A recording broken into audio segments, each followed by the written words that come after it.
L'impossible existe-t-il? Bonjour, c'est Zaël. Merci d'être venu m'écouter. J'espère que cette vidéo te fera réfléchir et qu'elle te sera agréable.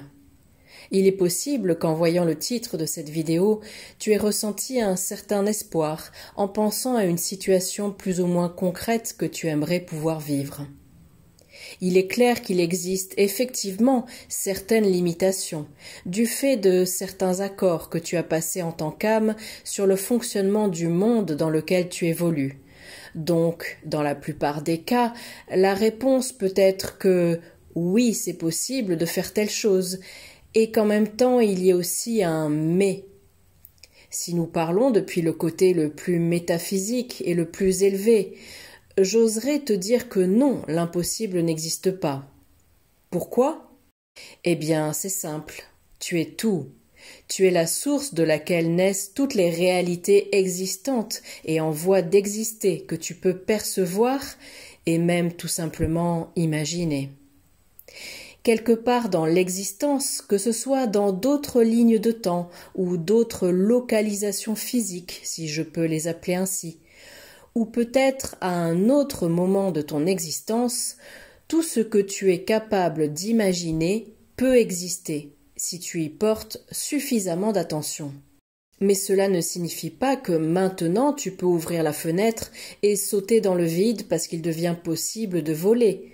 S'il te plaît, n'interprète pas mal ce que je dis. En effet, comme je disais au début, il existe certains accords ou règles qui régissent la réalité dans laquelle vit le personnage que tu expérimentes être en ce moment, car cela fait partie de la grande expérience ou de la grande histoire que tu cherches à vivre à travers ce personnage. Donc le fait que les choses ne soient pas impossibles ne signifie pas pour autant que nous ne devons plus faire preuve d'une certaine prudence, qui est nécessaire et cohérente dans le niveau où nous nous trouvons actuellement. De plus, dans cet exemple de penser pouvoir voler, qui peut a priori paraître absurde, nous tenterions d'accéder à un niveau très élevé d'un seul coup, alors qu'il y a souvent tout un long processus pour parvenir à de telles choses, surtout quand il s'agit d'accéder à une autre densité ou à une réalité différente. Tu deviens compatible avec cette fréquence de manière progressive, jamais d'un seul coup. En étant un starseed conscient d'être réellement le créateur de tout ce que tu perçois, tu peux commencer à remarquer que le niveau de ton pouvoir de manifestation est de plus en plus grand et rapide par rapport aux choses qui se trouvent dans cette réalité que tu as déjà l'habitude de vivre. Cependant, tu peux penser à un panda en peluche pendant quelques secondes parce que tu as entendu quelqu'un en parler, et ensuite te mettre à méditer et te concentrer de toutes tes forces pour manifester la grande libération de la Terre, puis le lendemain voir beaucoup de pandas en peluche, mais aucune nouveauté pour la Terre. Ce qui est frustrant, n'est-ce pas? Alors, pourquoi es-tu capable de manifester ces choses qui ne servent à rien, mais n'es-tu pas capable de manifester ce que tu veux vraiment? Eh bien, je te recommande de partir de la base que Marie a expliquée il y a peu de temps, à savoir que tu manifestes ce que tu es et non ce que tu veux. Mais en plus, moi j'ajouterai à tout cela un autre composant, qui est que, dans le cas de la libération de la Terre, tu essaies de manifester quelque chose qui implique de nombreuses autres personnes. Et cela rompt les accords préincarnatoires qu'ont passés toutes ces personnes et toi-même pour pouvoir vivre cette réalité dans laquelle vous vous trouvez maintenant. En gros, c'est un niveau Dieu de manifestation. Mais tu dois également tenir compte de ce que veulent les personnes qui sont impliquées dans ton souhait, et il s'agit de ne pas être invasif envers elles. Mais difficile n'est jamais synonyme d'impossible, et par rapport à ce que je vais expliquer maintenant, je voudrais vraiment mettre l'accent là-dessus. Ce n'est pas parce que quelque chose est extrêmement difficile que c'est impossible.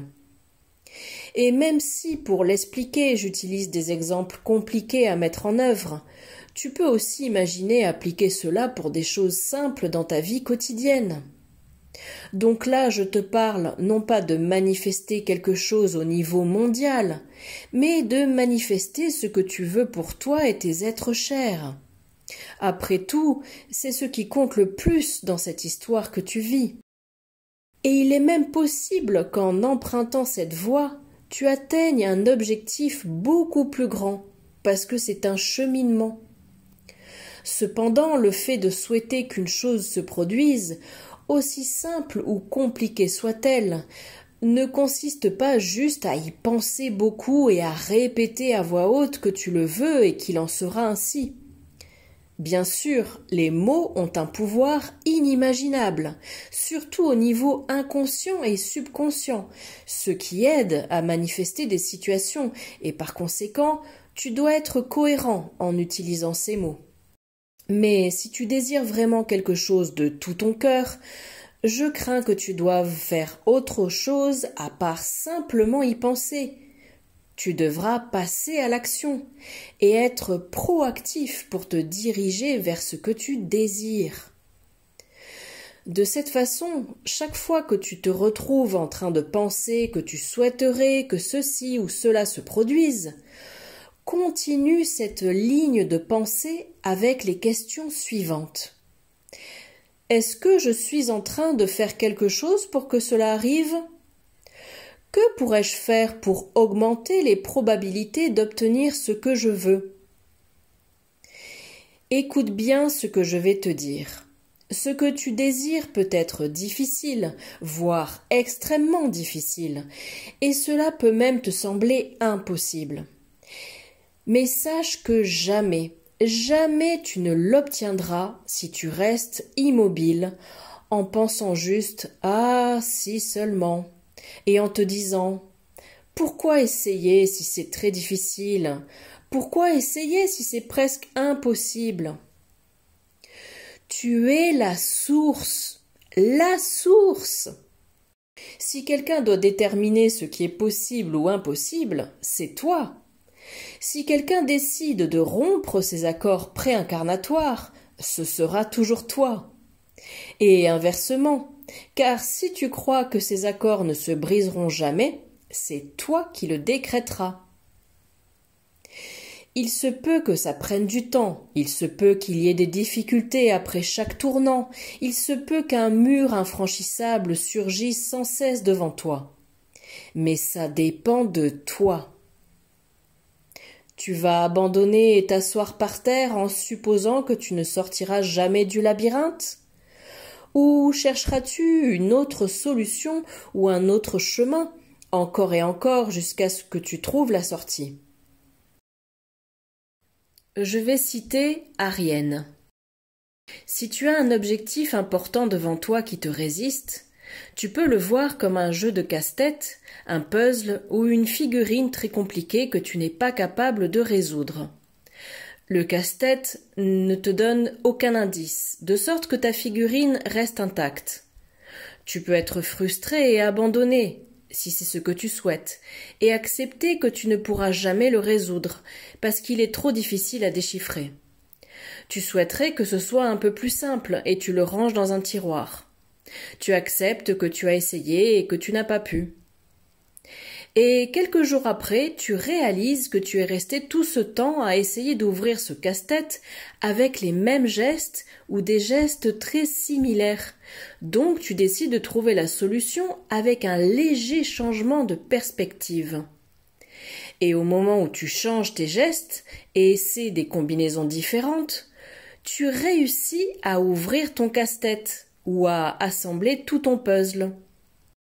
Donc, avant toute chose, nous devons apprendre à reconnaître ou à localiser cette situation que nous pensons être hors de notre contrôle, puis comprendre que cette situation est là pour nous permettre de surmonter ce que nous croyons être une limitation et pour nous rendre capables de continuer à avancer en prenant un autre chemin.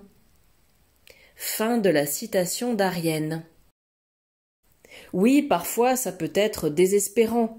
Les obstacles apparaissent encore et encore, et tu te dis que ça ne vaut même pas la peine d'entrer dans ce labyrinthe. Mais si tu veux vraiment résoudre ce problème, si tu veux vraiment aller jusqu'au bout, si tu veux vraiment te retrouver dans cette situation qui t'attend au bout du labyrinthe, alors bats-toi pour ça. Ne t'attends pas à atteindre l'arrivée dans une course d'obstacles sans rencontrer de barrières sur ton chemin. La peur, le fait de penser que c'est très difficile, l'insécurité, les problèmes qui peuvent sembler t'empêcher d'avancer, ne sont rien de plus que des barrières sur une piste d'athlétisme. Si des problèmes surviennent, ils seront un test pour toi, un casse-tête à résoudre. Et si tu cherches vraiment la solution, tu finiras par la trouver. Si tu ressens de l'insécurité et que tu penses que c'est trop difficile, je te propose d'observer cette métaphore du casse-tête qu'Ariane a trouvé récemment et que j'aimerais voir gravée en toi. C'est simple, n'est-ce pas?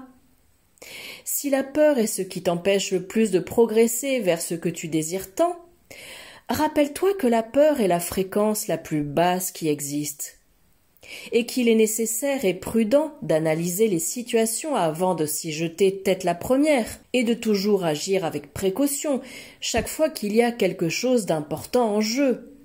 Cependant, il t'appartient aussi d'apprendre à différencier où termine la prudence et où commence la peur, qui s'appuiera sur cette prudence pour trouver l'excuse parfaite qui te convaincra que le mieux est de ne pas bouger.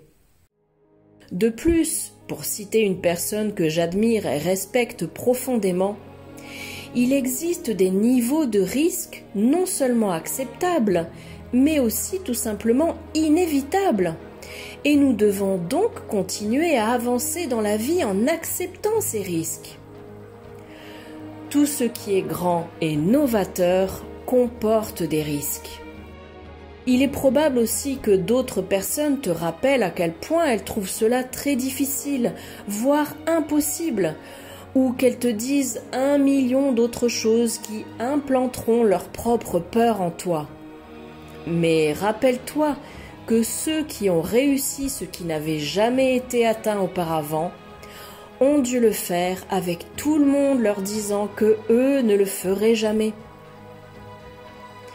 Pourvu que tu aies la chance d'avoir dans ta vie des personnes qui, malgré leur peur que tu échoues ou que tu puisses souffrir, t'accompagnent sur ton chemin, te soutiennent et observent comment tu y es peut-être arrivé. Maintenant que tu sais que ce n'est pas impossible, vas-tu rester là sans rien faire? Vas-tu te résigner? Ou vas-tu te lever et te mettre en marche en direction de ce que tu veux une bonne fois pour toutes?